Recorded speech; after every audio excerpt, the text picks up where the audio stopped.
j'ai été touchée par le syndrome Walt Disney, raconte Lucy Capitaine en riant.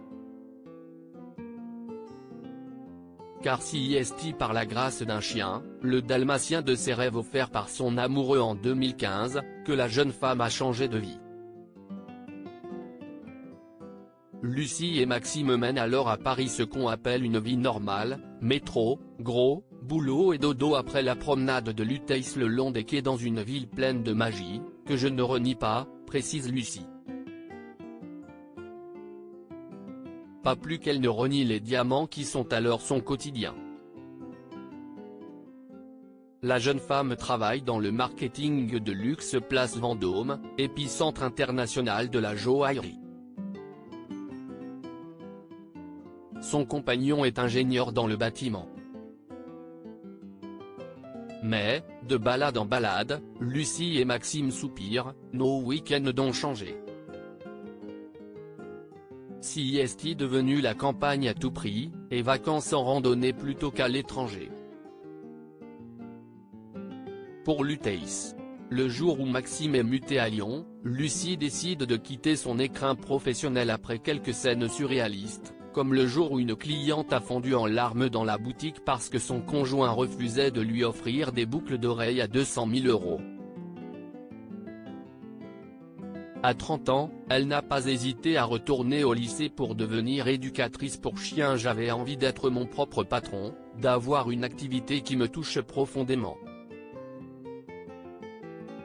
M'occuper de chiens était le métier de mes rêves, soupire Lucy. Aux anges puisqu'elle l'a fait. Reste à passer du marketing de luxe à patronne dans un métier autour des chiens. Quand le couple arrive à Lyon en 2018, Lucy suit une formation de Pôle emploi pour les porteurs de projets.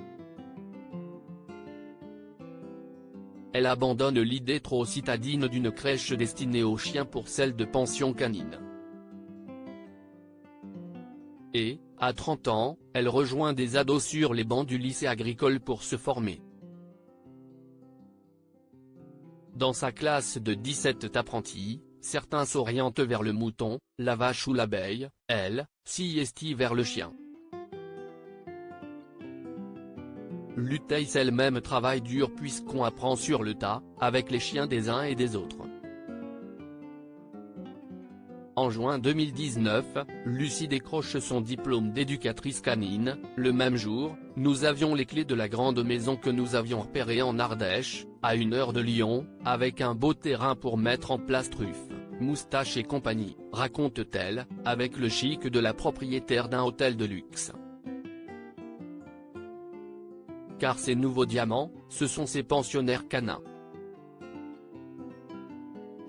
Comblée par l'affection de ses toutous, Lucy ne prévoit pas d'avoir un enfant dans des petits chalets de bois individuels, avec terrasse et jardin clos de 40 mètres carrés, des toutous de toute taille et toute race disposent du chauffage l'hiver, d'une petite piscine l'été, de nombreuses activités et d'amis se retrouver d'un séjour à l'autre, sur le modèle de l'hôtel club, sans oublier la sécurité sanitaire, avec vétérinaire référent. Seule différence, on vient avec ses croquettes. Lucy s'éclate au milieu d'eux, avec Luteis, Jean-Pierre, un nouvel adopté, Diego le chat, et quelques poules. Se transformer en ménagerie, si y est un peu le danger, repère Lucy. Je dois garder tout mon temps pour les vacanciers. Et avoir un enfant n'est pas prévu car, affectivement, elle est comblée. La nuit, d'ailleurs, quand un chien aboie, ça me réveille tout de suite et je fonce, pas mon conjoint. En fait, Lucy a l'instinct canin.